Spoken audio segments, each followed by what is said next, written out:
अस्सलाम वालेकुम रहमतुल्लाहि व बरकातहू। प्यारे बच्चों, यूनेस्को की छतरी मुज्तबा हुसैन, इसके एक दो सवाल हमने कल किए थे। अब चंद एक सवाल इसमें बाकी रह जाते हैं, अब उनके जवाब ढूंढने की हम कोशिश करेंगे। सवाल है, सेमिनार के कुछ मदोबीन के नाम लिखिए। देखिए, आपने अगर पढ़ा होगा ये अपनी किताब पर, तो आप बिल्कुल ही जान पाएंगे कि सेमिनार में कुल लगभग दो थे। एक थे श्रीलंका के मिस्टर जियाकोडी, और दूसरा वो थाईलैंड की मिस प्रणिया।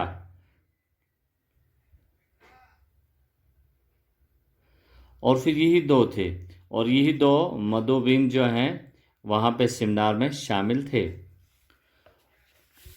अजीज तलबा व तालिबात, एक और सवाल यहाँ पे आ रहा है, मुसन्निफ जापान को इत्मीनान के साथ क्यों नहीं देख पाया या देख सका।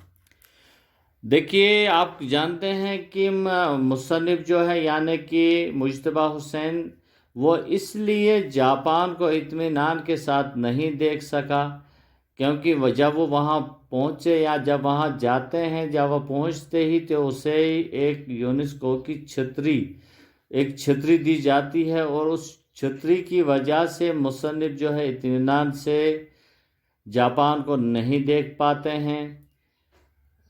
क्योंकि हमारे यहाँ छतरी का ऐसा चलन नहीं है कि रिवाज नहीं है जितना कि जापान में है। वो जहाँ जाते थे वहाँ छतरी भूल जाते थे, और छतरी को वापस लाने के लिए दोबारा फिर उसको उस जगह पर जाना पड़ता था। इस तरह छतरी की परेशानी के आलम में हर जगह दो या दो से ज़्यादा दो बार जाना पड़ा।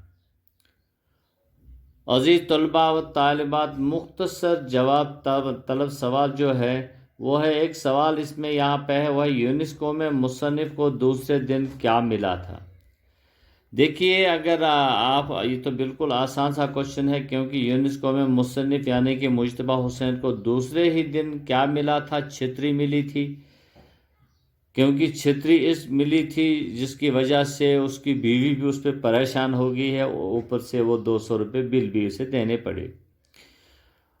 मुसन्निफ जापान सहाफ़ी की हैसियत से जापान क्यों गया था। मुसन्निफ जापान क्यों गया। देखिए, मुसन्निफ जो है वो सहाफ़ी की हैसियत से जापान गया था। छतरी पर मुसन्निफ का नाम किस तरह लिखा गया था। छतरी पर का ये देखिए, छतरी पर मुसन्निफ का नाम जो है वो गम टेप से चिपकाया गया था। गम टेप से चिपकाया गया था। मुसन्निफ सवाल है, मुसन्निफ को किस जगह पर छतरी ढूंढने के लिए दोबारा जाना पड़ा। मुसन्निफ यानी कि मुज्तबा हुसैन वो जापान के रेडियो स्टेशन 2 बार गए, जनाना यूनिवर्सिटी में 2 बार गए। इसके अलावा योकोहामा, ओमिया, नारा और क्योटो में भी छतरी बोल गए। छोटा सा एक सवाल है, वो ये है कि ऑब्जेक्टिव समझ लीजिए, ये भी एक में से ऑब्जेक्टिव में से एक है। वो ये है कि छतरी की कीमत क्या थी। देखिए, छतरी की कीमत 1000 येन थी, लेकिन अगर आपको पता होगा कि छतरी ढूंढने में उसे 5000 रुपये का नुकसान उठाना पड़ा। तो दूसरा यही है सवाल, दूसरा इसमें है कि छतरी ढूंढने में मुसन्निफ को कुल कितना नुकसान हुआ है। छतरी ढूंढने में मुसन्निफ को कुल 5000 रुपये का नुकसान हुआ है। सवाल बहुत ही अच्छा है कि मुसन्निफ जो है जापान में कितने दिन रहे। मुसन्निफ जापान में कुल 35 दिन रहे हैं।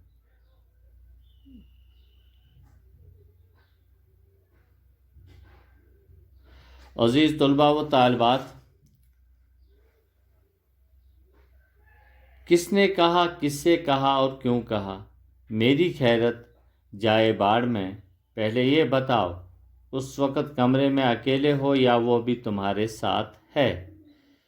ये अल्फाज मुज्तबा हुसैन کو अपनी बीवी ने फ़ोन पर गुस्से की हालत में कहे थे, क्योंकि उनकी बीवी छुत्री को कोई हसीना समझ बैठी थी और उनको ये गुमान हुआ था कि शायद उनके खामिद जापान में किसी हसीना के साथ अपने रात गुजारते हैं। भला छुत्रियों की भी शादी होती है? ये तो आप जानते हैं कि ये अल्फाज मुज्तबा हुसैन यानी मुसन्निफ़ के ये अल्फाज मुज्तबा हुसैन के हैं, क्योंकि उनकी बीवी ने उनसे सवाल किया था कि छत्री कोई खातून समझकर बैठी थी वो, और मुसन्निफ़ ने कहा था वो छत्री शादीशुदा है या गैर शादीशुदा। तो मुसन्निफ़ यानी कि मुज्तबा हुसैन ने उसे कहा था कि छत्रियों की शादी नहीं होती है। और छोटे मोटे सवाल इसमें बहुत सारे आ जाएंगे, तो उम्मीद है कि आप बिल्कुल पढ़कर ही आपको इनके जवाब मिल जाएंगे। अजीज़ दोस्तों, आज थोड़ा सा ये सफ़रनामा जो है, सफ़रनामा क्या होता है, थोड़ी सी इस पर बात करने की हम कोशिश करेंगे। तो इसके साथ ही हमारा ये यूनेस्को की छत्री मुज्तबा हुसैन जो है, जिसने लिखा था इस सफ़रनामा, तो ये इख्तिताम पजीर को होने को है। अजीज़ तलबा व तालिबात, सफ़रनामा एक जदीद नस्री सिनफ़ है। सफ़रनामा एक जदीद नस्री सिनफ़ है। इसमें सफ़र से जुड़ी हुई पूरी कहानी या इससे मुतालिक अहम वाक़ात का ज़िक्र